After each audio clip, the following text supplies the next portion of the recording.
안녕하세요. 다산에드 전병칠 원장입니다. 자, 그럼 계속 이어서 95번부터 문제 풀어보도록 하겠습니다.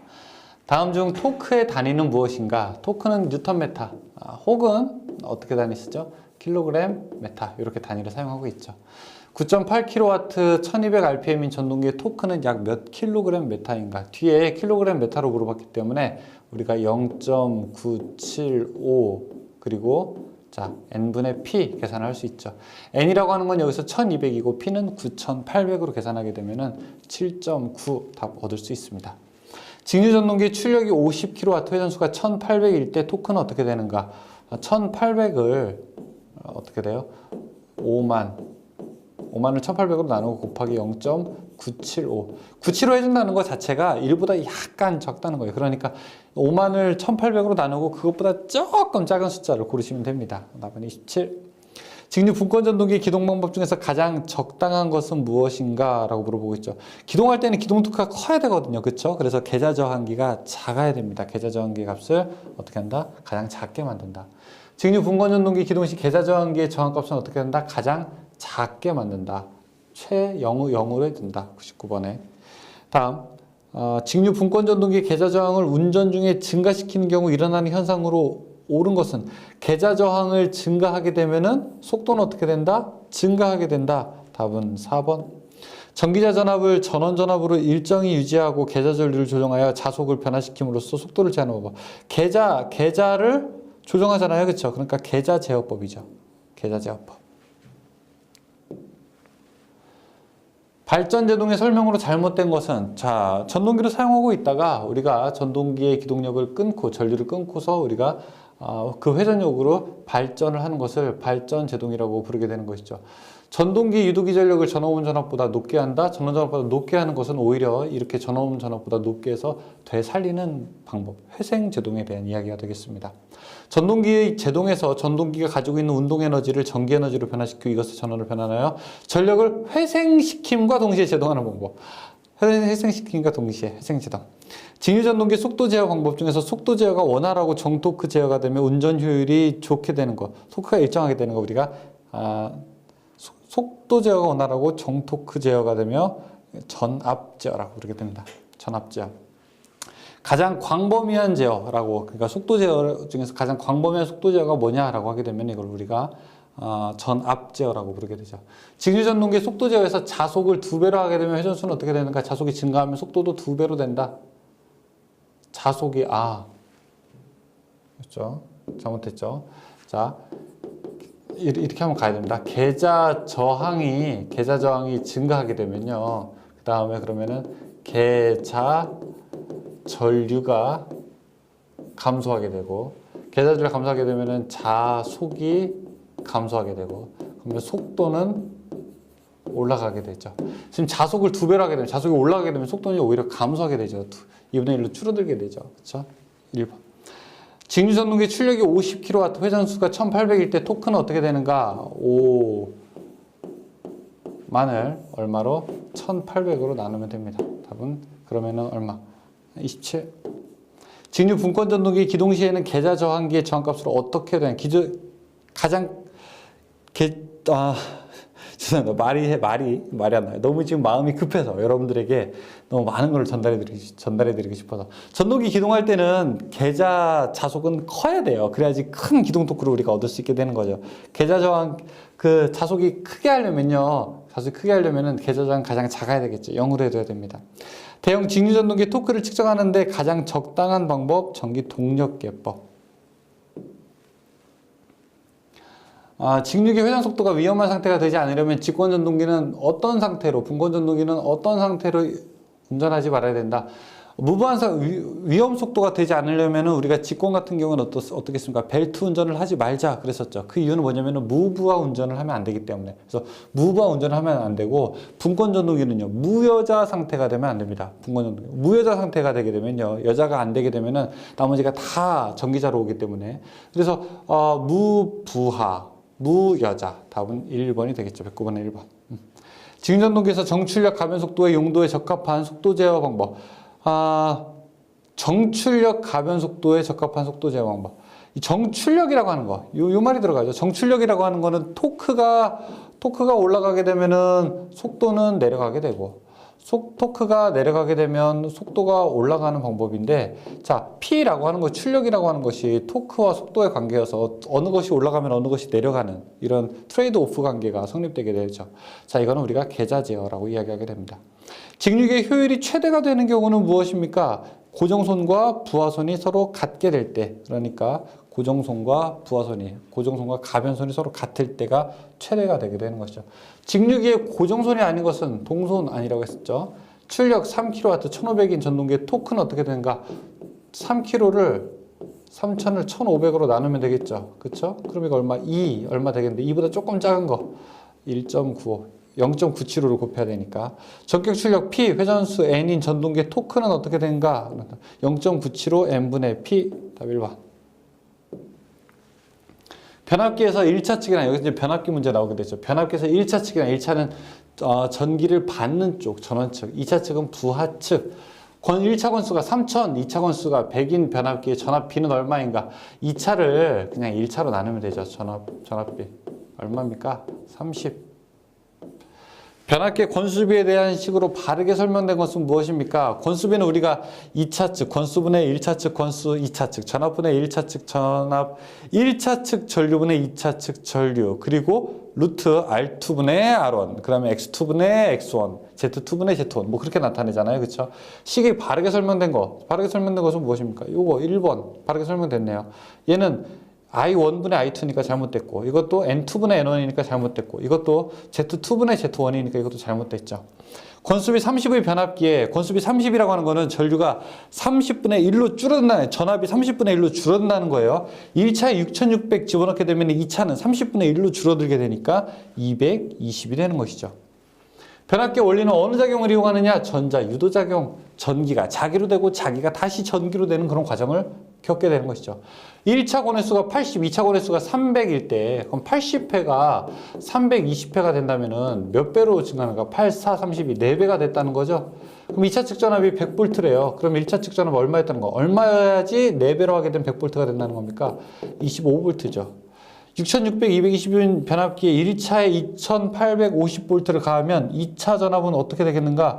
6600이 220이 된대요. 그러면 이거 30분의 1, 권수비 30이죠. 그쵸? 1차에 2850 하게 되는데, 그럼 30분의 1로 줄어들게 되면 그 값은 얼마가 되는 겁니까? 95V가 되는 것이죠. 121번에 2번. 변압기 2차 저항이 0.1ohm일 때 1차로 환산하면 365ohm이 된다. 이 변압기의 권수비는 어떻게 되는가? 2차가 0.1, 그 다음에 1차가 360으로 이야기하고 있죠. 그러면 권수비 A는 루트 R2분의 R1 이렇게 하게 되면 루트 0.1분의 360 루트 3600, 3600은 60, 답은 60. 변압기의 자속에 관한 설명이다. 옳은 것은 무엇인가? 변압기 자속 있는 것. E는 4.44 F 파이 N K W. KW는 여기서는 뺄게요. E는 4.44 F 파이 N. 자, 그럼 여기서 자속에 관한 설명, 자속으로 이 식을 유도하게 되면은 4.44fn 분의 2가 되게 됩니다. 그러면 어떻게 됩니까? 전압에는 비례하고, 그 다음에 주파수에는 반비례하게 된다. 이렇게 나오게 되나요? 네, 4번. 권수비 30인 변압기의 저압측 전압이 8V인 경우 극성시험에서 가극성과 감극성의 전압 차이는 어떻게 되는가? 가극성과 감극성. 지금 저압측 전압이 8V라고 하기 때문에 지금 고압측 전압은 얼마입니까? 권수비가 30분의 1로 줄었을 때가 8V니까 처음에 공급한 거는 83, 24, 240V예요. 그렇죠? 그럼 240V일 때 극성시험에서 극성시험에서 가극성과 감극성의 차이라고 했으니까 가극성은 더했을 때와 감극성은 뺄 때요. 그러니까 더하게 되면은 248이 되죠. 뺄 때는 232가 되죠. 둘의 차이를 계산하게 되면 됩니다. 그러면 답은 16. 답은 2번. 변압기 권수의 2배가 되면 유기 기전력은 얼마큼이 되는가? 2배가 되면 유기 기전력도 2배가 됩니다. 3번. 그러니까 우리가 변압기의 2차측 전압을 감게 하고 싶을 때는 권수를 많이 감게 되는 거죠. 변압기 철심의 구조가 아닌 것은 내철형 철심, 외철형, 권철심형, 내철형, 원철형, 동심 원통형은 아니고 변압기 철심으로 갖춰야 할 성질로서 옳지 않은 것은 맞지 않은 것은 전기저항이 작을 것, 히스테리스 개수가 작을 것, 성층 철심으로 할 것, H1의 투자율이 클 것, 전기저항 관계가 없어요. 전기저항은 왜냐하면은 변압기 철심이라고 하는 것은 자기저항과 관계가 있는 거지 전기저항을 그러니까 직접 전류를 흘리는 게 아니에요. 유도작용만 하게 되는 것이죠. 변압기의 성층 철심 강판의 재료로 규소 함유량은 약 얼마만큼이 되는가? 이게 근데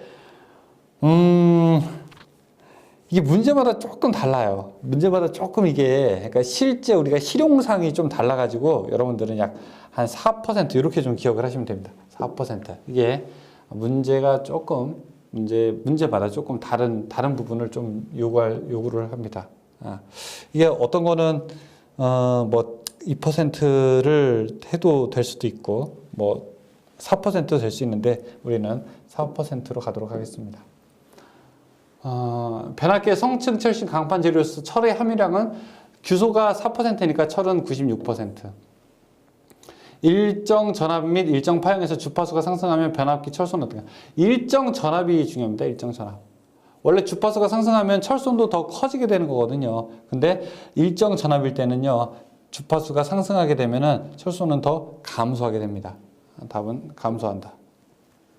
변압기 철심의 두께를 2배로 하면 와류소는 철심의 두께의 제곱이 어떻게 됩니까? 제곱에 비례하게 되죠. 그렇죠? 그러니까 두께를 2배로 하게 되면은 손실은 4배로 증가하게 되는 것이죠. 4번. 50Hz 변압기 60Hz의 같은 전압을 가했을 때 자속 밀도는 50Hz일 때의 어떻게 되는가? 지금 주파수를 올리게 되면 자속 밀도는 더 감소하게 됩니다. 반비례하게 돼요. 그래서 6분의 5가 됩니다. 변압기의 권선법 중에서 형권은 주로 어디에 사용되게 되는가? 이거는 최근에 나왔던 아주 최근 전기기능사에서 최근에 나왔던 CBT 문제 중에 해당되게 됩니다.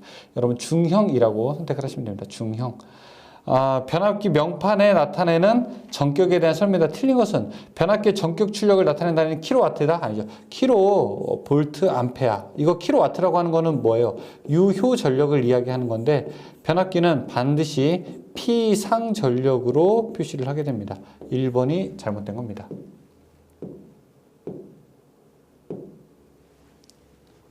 변압기의 전격 1차 전압이라고 하는 것은 2차 전압에다가 권수 B를 곱한 것을 우리가 1차 전압이라고 이야기하죠. 출력에 대한 전부와 동선이 2%, 철선이 1%인 변압기의 전부와 손실은 어떻게 되겠는가? 아니, 동선이 2%고 철선이 1%니까 손실은 뭐예요? 3%죠. 그렇죠? 이거는 깊게 생각하지 마세요. 깊게 생각하지 말고 그냥 계산합니다. 그러면 효율은 97%. 변압기의 손실에 해당되지 않는 것은 무엇인가? 동손, 와전류손, 히스테리스손, 기계손이 있는데 기계손이라고 하는 거는 없죠. 변압기는 고정되어 있는 고정기잖아요. 그렇죠? 회전기가 아니라. 회전기에서는 기계손, 풍손, 베어링손 이런 것들이 발생하지만 변압기에서는 풍손, 베어링손 등과 같은 기계손은 발생하지 않죠. 직류계 손실 중에서 기계손에 해당되는 것은 풍손. 바람을 가르면서 가게 되죠. 바람을 가르면서 가니까 이런 것들을 우리가 풍손이죠. 측정이나 계산으로 구할 수 없는 손실, 잘 모르겠다 이런 손실을 무엇이라고 합니까? 표유 부하손이라고 하죠. 변압기에서 철손은 부하 전류와 어떤 관계가 있는가? 철손이라고 하는 것은 부하가 많거나 부하가 적거나 상관없죠. 무슨 손실이라고 했어요? 고정손이라고 했잖아요. 그래서 부하 전류와 관계가 없게 됩니다. 복잡한 전기 회로를 등가 임피던스를 사용하여 간단하게 변화시킨 회로, 등가 회로. 마치 간단하게 우리가 전기 회로도로 딱 펼쳐낸 모양을 우리가 등가 회로라고 부르게 되죠. 다음 그림의 변압기의 등가 회로는 어떤 회로인가 보고 있습니다. 여기를 이제 기준으로 했을 때 왼쪽이 1차 측이고요. 이제 오른쪽이 2차 측이 되게 되는데 지금 여기 보시게 되면은 2차 측에다가 예를 들어 R2 같은 경우에는 A의 제곱, 권수비의 제곱을 곱하고 2차 측 전류 같은 경우에는 권수비 A로 나누고요. 그 다음에 2차 측 전압 같은 경우에는 권수비로 곱했어요. 그래서 2차 측에 있는 것을 둘 다 기준으로 만들어야 되겠죠. 우리가 예를 들어 돈으로 치자면은 미국의 1달러가 우리나라 얼마입니까? 그러니까 미국의 1달러와 우리나라 100만 원을 비교하면은 도중에 개입해야 되는 게 뭐가 들어가요? 환율이라고 하는 개념이 들어가야 되는 거죠. 이 권수비도 똑같아요. A 권수비가 들어가야 되는데 그러면 우리가 이 미국 쪽으로 돈을 맞춰서 비교를 하든지 우리나라로 맞춰서 비교를 하든지 미국의 100달러와 우리나라의 100만 원 중에서 누가 더 크냐를 쉽게 계산할 수 없잖아요. 반드시 환율이라는 개념이 들어가야 되잖아요. 그래서 우리나라 돈으로 비교해서 맞춰보든지 저쪽 돈으로 비교해서 맞춰봐야 되는 거잖아요. 그러면 이건 어떻게 돼 있는 거냐? 2차 측에다가 권수비를 곱했어요. 따라서 2차 측을 1차로 환산해서 계산을 한 겁니다. 2차를 1차로 환산한 겁니다. 이게 2차 측을 1차로 환산해서 서로 등가 비교를 하게 된 것을 이 그림으로 표현한 겁니다. 직류발전기의 철심을 규소광판으로 성층하여 사용하는 주된 이유 왜 이렇게 쌓는 거예요? 히스테리스손이랑 맴돌이손을 줄이려고 하는 거죠. 전기기계기구의 자심재료로 규소광판을 사용하는 이유 뭐예요? 히스테리스손을 줄이기 위해서. 성층하는 거, 와류손을 줄이기 위해서. 자기 히스테리시스 곡선의 횡축과 종축은 어떻게 나타내는가? 자, 히스테리시스 곡선 이렇게 나타낼 수 있죠. 히스테리시스 곡선 나타내면은 자, 여기서 네 가지를 물어볼 수 있어요.